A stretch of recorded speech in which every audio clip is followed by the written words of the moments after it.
Hello नमस्कार दोस्तों, आप सभी का स्वागत है आपके अपने परिवार प्लेटफॉर्म ऑफ स्टडी पे। फ्रेंड्स, आज हम इस वीडियो में रेलवे DFCCIL के एम्प्लॉयमेंट नोटिफिकेशन के बारे में बात करेंगे। उसके बारे में बात हम ऑलरेडी कर चुके हैं, लेकिन उसमें जो मेडिकल स्टैंडर्ड के बारे में बात करी गई है, जिसमें बहुत से लोगों को डाउट हो रहा है कि ये सारी A2 मेडिकल है क्या, और जितनी पोस्टें हमें A2 मेडिकल ही मांगा गया है आपसे।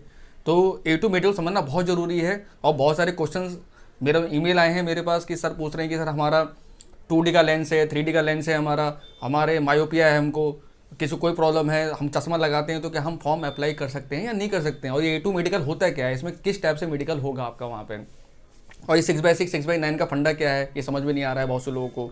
ठीक है ना। तो पहले हम समझेंगे A2 मेडिकल के बारे में। A2 मेडिकल एक्चुअली है क्या, क्योंकि ये रेलवे का ही पार्ट है। तो जैसा मेडिकल रेलवे में होता है, जो आपने जैसे NTPC का फॉर्म भर रखा है, ग्रुप डी का फॉर्म आपने भर रखा है, जो मेडिकल स्टैंडर्ड वहाँ होते हैं ना, वही मेडिकल स्टैंडर्ड यहाँ होते हैं। तो वहाँ भी A1 A2 होता है, B1 B2 C1 C2, ये मेडिकल स्टैंडर्ड होते हैं सारे। ठीक है। तो A1 क्लास का मेडिकल तो ALP वालों के लिए होता है, जो लोको पायलट के लिए फॉर्म भरते हैं, स्टेशन मास्टर के लिए फॉर्म भरते हैं, और दूसरा गुड गार्ड के लिए फॉर्म भरते हैं। A1 मेडिकल में मतलब उनकी आंखें 6/6 होनी चाहिए, बिल्कुल परफेक्ट आंख होनी चाहिए आपकी, मतलब कोई कमी आपके आंख में होना ही नहीं चाहिए, उसको बोलते हैं A1 मेडिकल। A2 में थोड़ा सा छूट दी जाती है। A1 में चश्मा बिल्कुल भी अलाउ नहीं होता है। ठीक है। तो इन सब पे हम चर्चा करेंगे, डिटेल चर्चा करेंगे। आपको समझाना बहुत जरूरी है, क्योंकि आप में से बहुत लोगों ने रेलवे का फॉर्म भर रखा है, और अगर आपने पोस्ट प्रायोरिटी गड़बड़ अगर भर दी आज आपने, मतलब गलती करके भर रखी है NTPC में, और अगर आप चश्मा लगाते हैं और सपोर्ट आपको A1 वाली पोस्ट मिल गई, तो समझ लो आपके यहाँ से नौकरी चली गई। इस बात की गारंटी मैं दे रहा हूँ आज आपको, क्योंकि लोको पायलट में बहुत सारे बच्चे चश्मे के खाली बाहर हुए, तो उनको पता नहीं था, उन्होंने प्रायोरिटी डाल दी, उनकी पोस्ट लॉक हो गई वहाँ पे। जब ALP का मेडिकल देने गए, चश्मा लगा था, तो चश्मा वैसे भी अलाउ नहीं होता है, अब उनको भगा दिया गया वहाँ से। ठीक है ना। तो बहुत सारी क्वेरी है यहाँ पे, और ये समझना बहुत जरूरी है आपके लिए, कि इन फ्यूचर में भी अगर आप फिर A1 A2 मेडिकल के लेवल की जो जॉबें आएंगी, तो आप समझ के फॉर्म भरोगे फिर कि हमें ये फॉर्म भरना चाहिए या नहीं भरना चाहिए। ठीक है। तो चलिए आज की वीडियो को हम शुरुआत करते हैं। उससे पहले जो लोग मेरे चैनल पर फर्स्ट टाइम है, मेरे चैनल को सब्सक्राइब कर बेल आइकन दबा लीजिएगा, ताकि आपको यूजफुल वीडियो नोटिफिकेशन मिलते रहे। दूसरा, मेरे टेलीग्राम चैनल ज्वाइन कर लेना, जिसका लिंक मेरे वीडियो डिस्क्रिप्शन बॉक्स में दे रखा है, क्योंकि जो वीडियो की PDF होती है, लेक्चर वगैरह जो मेरे होते हैं, सब वहीं पर मैं प्रोवाइड करा देता हूँ आपको। तो चलिए शुरुआत करते हैं आज की वीडियो की, आज के सेशन की। तो फ्रेंड्स, पहले समझना जरूरी A2 मेडिकल। A2 मेडिकल क्या है, तो आप सबको पता होगा, जब NTPC की नौकरी आई थी, एम्प्लॉयमेंट नोटिफिकेशन रेलवे निकाला 2019 में, तो उनका एक एम्प्लॉयमेंट नोटिफिकेशन आया था, उसमें सब कुछ डिटेल में दिया हुआ था, A1 मेडिकल A2 मेडिकल। तो वहीं से मैंने ये स्क्रीनशॉट लिया है। ठीक है, क्योंकि रेलवे का ही पार्ट है, तो रेलवे का ही स्टैंडर्ड चलेगा वहाँ पे। तो A2 मेडिकल होता है क्या, आप देखिए क्या लिखा हुआ है। जनरल फिटनेस में क्या होगा कि फिजिकली फिट इन और रेस्पेक्ट, आपको फिजिकली फिट तो रहना ही है, मतलब मानसिक तौर से फिट होने चाहिए, आपका कोई मानसिक प्रॉब्लम नहीं होना चाहिए, शारीरिक रूप से फिट होने चाहिए, आप बॉडी एकदम फिट होनी चाहिए आपकी, कोई टूट फूट नहीं होनी चाहिए आपके, क्योंकि वहाँ मेडिकल में बहुत कुछ कराया जाता है वहाँ पे आपका ECG भी होता है, और आपका हर्निया टेस्ट होता है वहाँ पे। उसके बाद मैं आपको बता रहा हूँ क्या क्या होता है। ब्लड शुगर टेस्ट किया जाता है, एक बार खाली पेट आपको बुलाएंगे, फिर दोबारा आपको फिर खाना खाने बुलाएंगे, उसमें ब्लड शुगर टेस्ट किया जाता है, BP टेस्ट किया जाता है, यूरिन टेस्ट होता है वहाँ पे, और आपके हाइड्रोसिल टेस्ट होते हैं, जो मेल होते हैं उनका हाइड्रोसिल टेस्ट किया जाता है। ठीक है ना। तो बहुत लंबा प्रोसीजर होता है इस A1 A2 मेडिकल में, बहुत काफ़ी कुछ टेस्ट किया जाता है इसके अंदर, समझ लीजिए। ठीक है।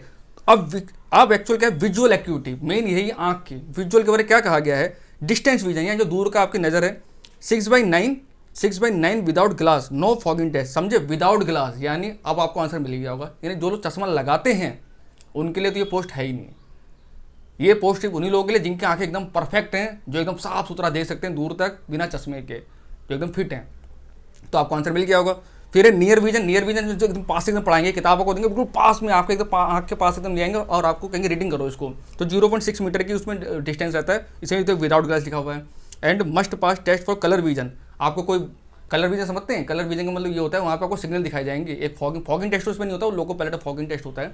तो आपको वहाँ पे कलर दिखाए जाएंगे, जैसे जो सिग्नल होते हैं रेलवे में, रेड सिग्नल हो गया, येलो सिग्नल हो गया, और ग्रीन सिग्नल हो गया। ये टेस्ट आपको वो दूर से एक लेजर वाली होती है, लेजर मारेंगे और कहेंगे आप बताओ ये कौन सा कलर है, आपको वो करना होगा, पहचानना होगा उसको। ठीक है ना। उसके बाद क्या है, बाइनोकुलर विजन। बाइनोकुलर विजन समझते हैं, यानी आपको 360 डिग्री में आपके यहाँ कितना देख पा रही है। बाइनोकुलर भी समझते हैं ना, जो बाइनोकुलर का आप यूज़ करते हैं, जो आता है मार्केट में, उसी टाइप की आपकी आँखें एकदम 360 डिग्री आपको एकदम साफ दिखना चाहिए आपको। और नाइट विजन, नाइट में एकदम साफ होना चाहिए। And myopia vision. Myopic vision समझते हैं ना, दूर दृष्टि दोष आपका नहीं होना चाहिए, मायोपिक जिसको बोलते हैं। ठीक है ना। तो ये दूर दृष्टि दोष आपको नहीं होना चाहिए। और कलर विजन में एक कलर ब्लाइंडनेस टेस्ट भी आपका होता है। कलर ब्लाइंडनेस टेस्ट आप सब जानते हैं, भली बात है, आप सबको पता होगा, तो मुझे बताने जरूरत नहीं है। उसमें कलर ब्लाइंडनेस वाला जो स्टूडेंट होता है ना, उसको रेड और ग्रीन कलर में वो क्या करता है, पहचान नहीं पाता है। वैसे तो उसको साफ दिखेगा, अभी आप वैसे का उसको रेड कलर दिखाएंगे, ग्रीन कलर दिखाएंगे तो पहचान जाएगा, लेकिन वहाँ पे एक बुक होती है, ECRA एक बुक होती है, ECRA टेस्ट होता है कलर विजन के लिए। तो वहाँ पे वो बुक दी जाएगी, वहाँ पे वो आप नहीं पढ़ पाओगे। अगर आपको कलर विजन होगा ना, तो आप लाल को आप क्या बताओगे, लाल को आप हरा बताओगे, हरे को लाल बताओगे आप, ऐसा होता, उल्टा होता है वहाँ पे हमेशा। ठीक है, तो जिनको कलर विजन होगा तो वो तो ऑलरेडी बाहर ही होंगे। कलर विजन रेलवे में वैसे भी नहीं चलता है, रेलवे में कलर विजन क्योंकि मेन है सारा खेल वहाँ पे सिग्नल का ही है, रेड सिग्नल और ग्रीन सिग्नल चलता है। और जो कलर विजन वाले होते हैं, जो कलर ब्राइटनेस वाले स्टूडेंट होते हैं, उनको रेड और क्या बोलते हैं ग्रीन में ही प्रॉब्लम होती है। जो मेन है रेलवे में, मेन ये दो सिग्नल है, आप भी जानते हैं, ग्रीन सिग्नल और रेड सिग्नल। जब आपको वही आँखें अच्छी नहीं है तो आपको कहाँ से लेगा रेलवे, आपको रिक्रूट करेगा ही नहीं आपको, क्योंकि आप फिट नहीं है मेडिकली। तो जिन्होंने टेस्ट अभी तक अपनी आंखों का नहीं कराया है तो जाके टेस्ट करा के उसके बाद ये फॉर्म को अप्लाई करना। और जो लोग चश्मा लगाते हैं तो वो तो मत अप्लाई करना, मैं यही सलाह दूंगा, क्योंकि आप बाहर हो जाओगे। भले आप एग्जाम पास कर लोगे लेकिन आप मेडिकल में बाहर हो जाओगे, ये समझ लेना। तो अब देखते हैं 6/9। अब 6/9 समझाता हूँ होता क्या है 6/9। बहुत सारे स्टूडेंट हैं 6/6 होता है, 6/9 होता है, फिर 6/12 होता है, 6/18 होता है। अब देखिए, आप जब अपना आई टेस्ट कराने जाते हैं डॉक्टर के पास तो आपको एक वो चार्ट देता है पढ़ने के लिए। 6 का मतलब होता है जो स्टार्टिंग है 6, उसका मतलब 6 मीटर, आपको 6 मीटर दूर बैठाएगा। आपको 6 मीटर क्या करेगा, दूर आपको बैठाएगा और कहेगा पढ़ो पढ़ो। तो जिसकी आंखें एकदम ओके होगी ना वो तो नीचे वाला पढ़ लेगा। तो नीचे वाला तो कौन सा, याला, अरे तो छुप जा रहा है, रुको। सबसे नीचे जो लिखा हुआ है AMOTWUVX और एक लिखा है TYHMIW, ये 6/6 है। ये लोको पैड चलता है, यानी ये बहुत छोटे वर्ड होते हैं। इसमें तो बहुत बड़ा दिख रहा है लेकिन आप जब वहाँ चार्ट में देखेंगे बहुत छोटे वर्ड होते हैं ये। तो ये उसी को ही दिखेगा साहब जिसकी आंखें एकदम सही होंगी, जिसकी आंखों में कोई प्रॉब्लम नहीं होगी। तो ये तो होता है लोको पायलट के टेस्ट में। इसको बोलते हैं A1 medical. A1 medical army वगैरह में बहुत सारी पोस्टों में होता है, तो जिसमें चश्मा अलाउ नहीं होता है, ठीक है ना, तो आप सबको पता ही होगा। इससे ऊपर आता है 6/9, यही आपका टेस्ट है। यानी आपको ये ऊपर जो लाइन लिखी है OXTVUW दिखा देता हूँ आपको, ये जो लाइन लिखी हुई है तो लिखा है ना 6/9, ये आपका मेडिकल टेस्ट वहाँ पे होगा। अगर आपने बिना चश्मे के ये लाइन साफ साफ पढ़ दी तो आप सेलेक्ट हो जाएंगे। अब बहुत सारे बच्चों दिमाग में ये आएगा क्यों ना सर हम इस लाइन को याद कर लें, वो चार्ट जो देते हैं चार्ट को हम याद कर लें, तो आप वहाँ जाके पकते हैं, वहाँ जाके हम बोलते हैं सब वर्ड याद करके तो हमारा सिलेक्शन हो जाएगा। तो वो लोग बहुत चलाक होते हैं, मेडिकल जो लेते हैं ना डॉक्टर, वो आपसे ज़्यादा चलाक है। वो आपको ऐसे वर्ड वाली चार्ट नहीं देगा। जानते हो लोग बैठ चार्ट जब देते हैं कैसे देते हैं, वहाँ पे सी वाला चार्ट देते हैं कि उसका माउथ किस तरफ खुला है, लेफ्ट साइड खुला है, राइट साइड खुला है, या अपर साइड में खुला है या लेफ्ट साइड में खुला है, वो कहीं से पूछ देगा आपको। तो अब चार्ट याद करके जाओगे तो ये तो लाइन आपको याद रहेगी, ठीक है, आप याद कर लोगे। जो थोड़ी यही चार्ट आपको दे, वहाँ तो बहुत सारे चार्ट होते हैं, कोई सा चार्ट आपको दे सकता है, तो याद करने का फायदा नहीं है, ठीक है ना। तो ये होता है 6/9 जो होता है A2 मेडिकल, इसी को बोलते हैं A2 मेडिकल। यानी विदाउट ग्लास लिखा ही हुआ है, आपने पढ़ लिया तो मुझे बताने की जरूरत नहीं। यानी अगर चश्मा लगा हुआ है तो फिर बता दे रहा हूँ, अगर आपने फॉर्म भर दिया है तब तो कोई बात नहीं, चलो पेपर दे ही आना, लेकिन सिलेक्शन की गुंजाइश मत करना, पेपर भले आपका अच्छा हो जाए। लेकिन जिन्होंने नहीं भरा है वो मत भरना, खाली पैसे मत फंसाना अपने बेमतलब का, मैं आपको यही एडवाइस दूंगा। उसका जो C2 मेडिकल होता है, C2 मेडिकल होता है जिसकी आंखें एकदम ही मतलब पक चुकी होती है, जो पबजी खेल खेल के लिए आंखें ना गड़ा के नहीं, पबजी खेल खेल के ना अपने आँख खराब कर चुका होता है, वो होता है C1 C2 medical. C1 C2 में तो आपको कितना ही पावर का चश्मा लगा हो कोई दिक्कत नहीं है, आप चश्मा लगाएं तब भी आप अलाउ हैं वहाँ पे। बस कलर विजन नहीं होना चाहिए आपको, वही रेड और ग्रीन वाला प्रॉब्लम नहीं होना चाहिए आपको। बाकी आप कितनी भी खराब हो C1 C2 में आप एलिजिबल रहेंगे आप हमेशा, ठीक है। तभी आप अगर आपने NTPC में फॉर्म भरा है और आप चश्मा लगाते हैं और आपने सपोर्टेड पोस्ट प्रायोरिटी में A1 की पोस्ट आपने पहले डाल दी है, सपोज स्टेशन मास्टर डाल दिया, गुड गार्ड डाल दिया है, और आप चश्मा लगाते हैं तो भाई आपने बहुत बड़ी गलती कर दी है और आपकी मेहनत पूरी तरह पानी फिरने वाली है, क्योंकि आप बाहर हो जाओगे। बहुत तगड़ा मेडिकल लेते हैं, बहुत आंखों पे तो बहुत ज़्यादा जोर देता है रेलवे, समझ लो। ये पहले आपके फिजिकली कोई प्रॉब्लम होगी तो उसके टाइम मिल जाता है, जैसे हर्निया है अगर आपको, या हाइड्रोसिल की प्रॉब्लम है तो उसको 3-4 महीना देते हैं, आप जाके ठीक करा के आओ, उनको रिपोर्ट दो तो आपका सिलेक्शन कर लेंगे दोबारा, वो लोग वेटिंग में डाल देंगे आपका। लेकिन आई के मामले में तो बिल्कुल ये लोग कॉम्प्रोमाइज़ नहीं करते हैं। अगर आपकी आंखें ख़राब हैं तो भैया बाहर ही करेंगे आपको, चाहे आप कितना गिर डालो वहाँ पे, रिक्वेस्ट कर लो, भले ही बोल हम गरीब हैं सर, बहुत मेहनत करी हमने, तो मेहनत से यहाँ पहुँचे हैं, वो कोई नहीं सुनने वाला आपके वहाँ पे, ये समझ लो। क्योंकि आंखों पे ही बहुत ज़्यादा जोर देता है रेलवे, हमेशा रखना इस बात को। तो जिनको रेलवे में आगे लोको पायलट वगैरह की अगर तैयारी करनी है तो अपने आंखों पे विशेष ध्यान रखें, अभी से ज़्यादा फ़ोन ना चलाएं, अपने आंखें ख़राब ना कर लें फ़ोन चला के ज़्यादा, ठीक है ना। तो ये है आपका मेडिकल स्टैंडर्ड। तो आई होप आप लोग समझ में आ गया होगा। A1 मेडिकल समझा दिया मैंने। A1 मेडिकल जो लोको पायलट में होता है, लोको पायलट उसे ही पता है आपको, सारी जिम्मेदारी लोको पायलट के ऊपर ही होती है। सिग्नल देखने उसको ट्रेन चलाना है, हज़ारों लोगों की जान उसके हाथ में होती है, इसलिए वहाँ पे चश्मा अलाउ नहीं किया जाता है, ठीक है ना। स्टेशन मास्टर हो गया, उसको भी साफ दिखना चाहिए एकदम सिग्नल वगैरह के बारे में। गुड गार्ड हो गया, गुड गार्ड सोचो इतनी लंबी गुड्स ट्रेन होती है, आपने देखा हो कितनी लंबी ट्रेन होती है, और गुड गार्ड सबसे पीछे होता है और लोको पायलट सबसे आगे होता है, वो वहाँ सिग्नल दिखाता है, गुड गार्ड को उतने दूर सिग्नल दिख जाता है, उसकी आँखें एकदम परफेक्ट होती हैं, ठीक है ना। तो यही होना चाहिए। तो गुड गार्ड का मतलब ही क्या, वो पूरा ट्रेन का गार्ड होता है, सारी जिम्मेदारी उसी के हाथ में होती है। तो यही चीज़ें होती हैं। तो ये एग्जीक्यूटिव वगैरह जो पोस्टें हैं, जूनियर मैनेजर पोस्ट में A2 मेडिकली मांगे गया, मैं देख लिया मैंने, सब में A2 मेडिकली है। तो A2 मेडिकल यही है। और अगर A3 होता तब तो आप बच जाते। अगर A3 मेडिकल मांगा होता ना, इसमें आप गिलास लगा सकते हैं, लेकिन इसमें क्या है, इसमें थोड़ी पावर को लिमिट कर दिया गया है। आपकी पावर जो है आंखों की -2D से ज़्यादा नहीं होना चाहिए, तो आप A3 मेडिकल के लिए एलिजिबल हैं। जैसे जो टीटी होता है रेलवे में, जो टिकट चेक करने आता है आपका, उसमें A3 मेडिकल होता है, और एनटीपीसी में टीटी की वैकेंसी भी थी, आप लोगों ने शायद जिन्होंने फॉर्म भरा होगा आपको पता होगा।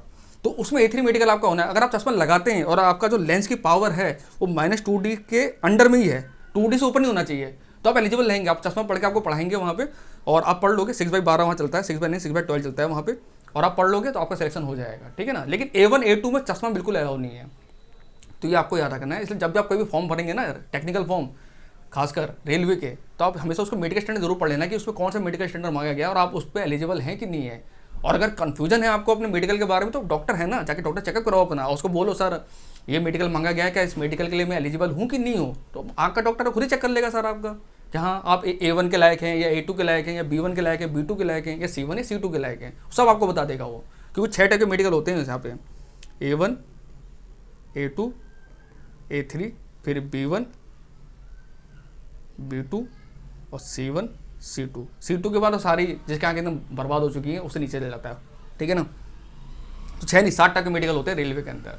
तो जितनी अच्छी पोस्टें होती है ना, उन सब में A1 A2 ही मेडिकल ज़्यादा चलता है रेलवे में। उसका जैसे पोस्टें थोड़ी नीचे आती रहती हैं, उनका लेवल गिरते रहता है, तो वैसे उसे मेडिकल का लेवल भी गिरते रहता है। जैसे आप अगर रेलवे में क्लर्क बनेंगे तो C1 C2 चलता है, C2 चलता है वहाँ पे। C2 मतलब समझ ले बिल्कुल, अगर आँखें खराब है ना, चश्मा लगा तो कितनी पावर चश्मा आपका हो, यहाँ पे कोई लिमिट नहीं है पावर की। आपका 3D लेंस हो चाहे 4 डायोप्टर का लेंस हो, कोई दिक्कत नहीं है, चल जाएगा आपका वहाँ पे, ठीक है। वहाँ मेन टाइपिंग टेस्ट होता है, टाइपिंग में बहुत लोग सारे बाहर हो जाते हैं। तो आई होप अब आप लोग को आपका आंसर मिल गया होगा, तो समझ में आ गया होगा क्या करना है और क्या नहीं करना है। आपको करना क्या है, अगर आपकी आंखें एकदम परफेक्ट हैं तो फॉर्म भरें, और अगर आपकी आंखें भैया ख़राब हैं, ख़राब से मतलब मेरा वो मतलब नहीं, ख़राब से मतलब ये है कि अगर आपका डिस्टेंस विजन का प्रॉब्लम है, आप ग्लासेस का यूज़ करते हैं, लेंस का यूज़ करते हैं, तो भैया आप बिल्कुल अप्लाई मत करना। इतनी महंगी फीस है, 1000 रुपये, और पानी में जाना है आपका, फिर मेहनत भी करोगे, सपोर्टेड सिलेक्शन हो गया 1% अगर मानता आपको सिलेक्शन हो गया, तो बड़ा दुख होगा आगे जाके आपको कि यार सिर्फ मेडिकल वैसे हम लोग बाहर हो गए। तो वो दुख झेलने से अच्छा है कि ये फॉर्म ही मत भरो पहले। जब पहले फॉर्म नहीं भरोगे तो संतुष्टि रहेगी, चलो मैंने तो फॉर्म भरा ही नहीं था, पहले मेरा तो मेडिकल ही नहीं था, मैं मेडिकल एलिजिबल नहीं था। तो समझ गया A2 मेडिकल, समझ गया ना। डिस्टेंस विजन 6/9 क्या था, 6/9 था कि 6 मीटर दूरी बैठा के आपको वो जो 9 वाला जो वो अक्षर है, 6/9 वाला अक्षर, ये रहा 6/9 वाला अक्षर, ये आपको पढ़ने का पड़ेगा। OXTUTVUY, ये आपको लेटर पढ़ने पड़ेंगे। अगर आप ढंग से पढ़ लेंगे तो इसके बाद ये नहीं कि एक ही लेटर से पढ़ाएगा, वो आपसे पूरा चार्ट पढ़वाएगा। वो डॉक्टर बड़े वो होते हैं, ये तो स्टैंडर्ड विजन है, ये तो पढ़ाएगा आपसे, लेकिन पूरा चार्ट आपसे पढ़वाएगा। फिर आपका कलर टेस्ट होगा, एक ACRA बुक देगा आपको जिसमें आपका कलर ब्लाइंड टेस्ट होगा आपका।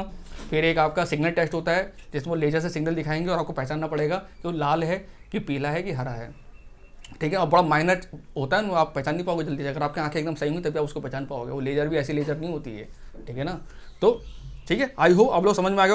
इसके अलावा अगर तब भी आपकी कोई क्वेरी है, अभी कुछ समझ में नहीं आया, आपके भेजे से बात नहीं घुस रही आपके भेजे में, तो मेरे ईमेल आईडी दिया हुआ है, मेरे को ईमेल करें, आप कांटेक्ट करें मेरे से ईमेल पे, मैं आपको प्रॉपर रिप्लाई करूंगा, आपको प्रॉपर मार्गदर्शन दूंगा। हालांकि उसे समझाया मैंने बहुत अच्छे से, समझ में आ जाना चाहिए आपको, ठीक है ना। तो चलिए यही आपको बताना था, बहुत सारे इसके लिए मेल आए थे। अब आई होप आपको अपने आंसर मिल गए होंगे। Thank you so much, have a nice day. और कल से इसकी फिर क्लास हम दोबारा शुरू करें, संडे आज एंजॉय कीजिए, ठीक है। जो पढ़ा है उसको रिवीजन करिए।